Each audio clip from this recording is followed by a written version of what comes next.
জয় গুৰু শঙ্কৰ সৰ্বগুণাকৰ যা কেৰি নাহি কেও পাম তুহাৰি চৰণকো ৰেণু শতকোটি বাৰেক কৰোঁ সুপ্ৰণাম বাৰেক কৰোঁ সুপ্ৰণাম। কৃষ্ণ সকলো বৈষ্ণৱলৈ আমাৰ ভক্তিভৰা সেৱা জ্ঞাপন কৰিলোঁ। নৱবৈষ্ণৱ ধৰ্মৰ প্ৰচাৰক শ্ৰীমন্ত শংকৰদেৱ গুৰুজনাৰ আদৰ্শৰে অনুপ্ৰাণিত অসমৰ সৰ্ববৃহৎ ধৰ্মীয় অনুষ্ঠান শ্ৰীমন্ত শংকৰদেৱ সংঘ।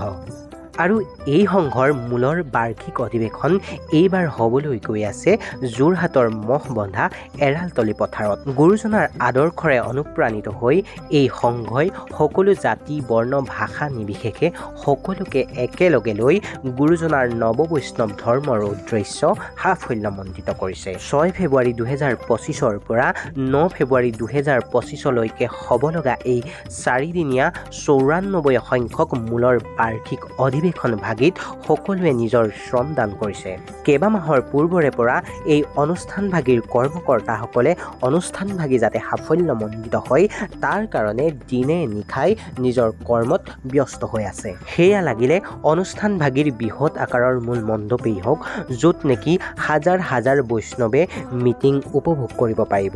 অসমৰ বিভিন্ন প্ৰান্তৰ পৰা ভকতসকলে সেই 4 দিনত নিজৰ পদধূলা পেলাই এই মহবন্ধা এৰালতলী পথাৰ উদুলি মুদুলি কৰিব। সেই কেইদিনত অসমৰ বিভিন্ন প্ৰান্তৰ জাতি ধৰ্মৰ ভকতসকলে এই নামঘৰ ভাগিতেই মূৰ দোৱাই ভগৱানৰ ওচৰত শৰণাপন্ন হ'ব। সেয়েহে কৰ্মকৰ্তাসকলে এই নামঘৰ ভাগি আটক ধুনীয়াকৈ সজাই পৰাই তোলাত ব্যস্ত। পিছে বৰ্তমান এই নামঘৰ ভাগিও কাম প্ৰায় সম্পূৰ্ণ হৈছে, য'ত সেই 4 দিন নাম প্ৰসংগ, ভাগৱত পাঠ তথা ভাগৱত ব্যাখ্যা অহৰ্নিশে চলিব। অসমৰ তথা দেশৰ বিভিন্ন প্ৰান্তৰ ভক্তসকল এই অধিৱেশনলৈ আহি থকা খোৱাত যাতে কোনো অসুবিধা নাপায়, সেয়েহে ইয়াৰ কৰ্মকৰ্তাসকলে শ শিবিৰ নিৰ্মাণ কৰিছে। আৰু এই শিবিৰসমূহ শ্ৰীমন্ত শংকৰদেৱ সংঘৰ একোখন আঞ্চলিকে নিজৰ খৰচত নিৰ্মাণ কৰিছে। আৰু শিবিৰসমূহ ইমান আটক ধুনীয়াকৈ নিৰ্মাণ কৰিছে, দেখিলেই মন ভৰি যায়।